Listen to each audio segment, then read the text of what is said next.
Keshavati was princess of Samarpur and the only daughter to the king of Samarpur. She was beautiful and she had a long shiny hair. She loved combing her long tresses and cared for the hair by applying pure coconut oil and washing it regularly.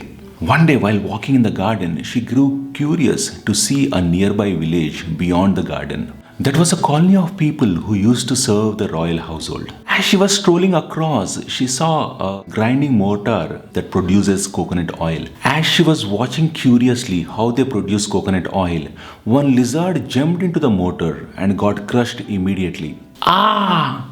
She was about to scream in disgust. This is how they make my coconut oil? No, that's it. She stopped using coconut oil and even was scared to wash her hair.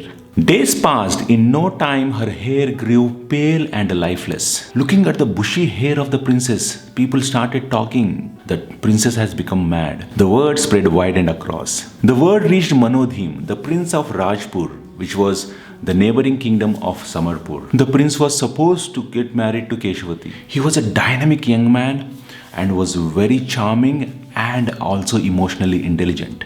As soon as he heard the situation of Keshavati, he reached Samarpur the next day and was determined to help Keshavati come out of her fears. He met her and during his conversation with her, he asked her, "Would you like to see a magic?"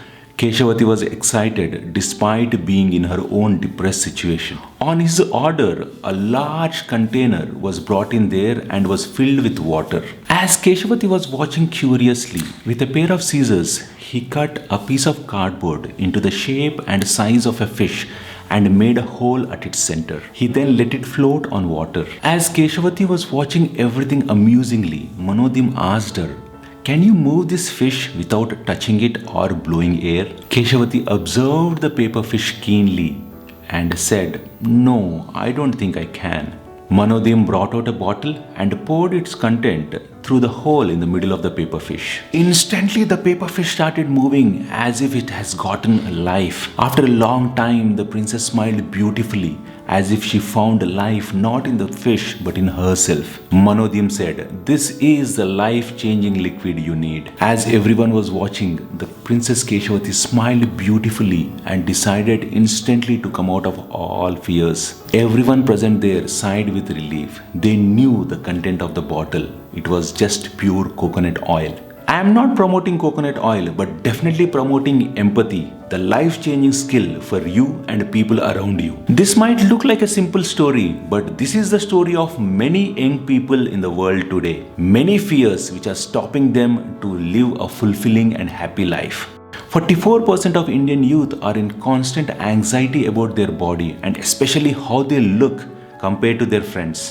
As per the latest statistics, 94% of people fear losing hair, getting grey hair, gaining weight, losing teeth, needing large Shoda Buddhi glasses, and having bad breath. 94% means almost all of us, maybe except some super excellent human beings. This world is full of people who need someone who understand and empathize with them. In our story, many people laughed at Keshavati, the beautiful princess. But I suggest you don't be one among those losers. You be a winner like Manodhim.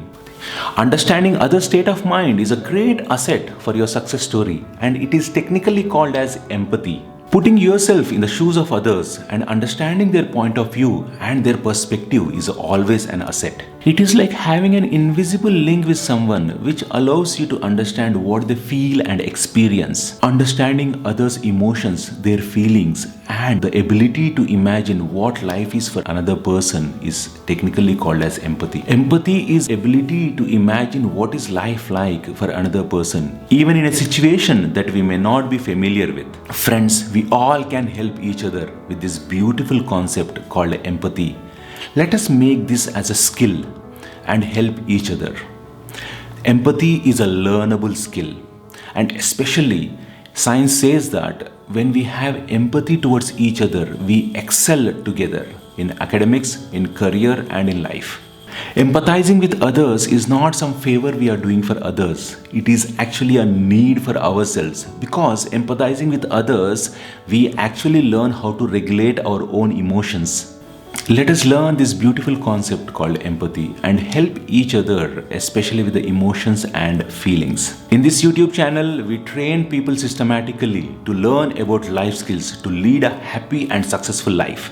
In the description of this video, you find a questionnaire to learn more about your empathy quotient. Please answer it and wait till our next video for an amazing journey into and in life. Please subscribe to our channel for regular updates on our videos. Thank you so much.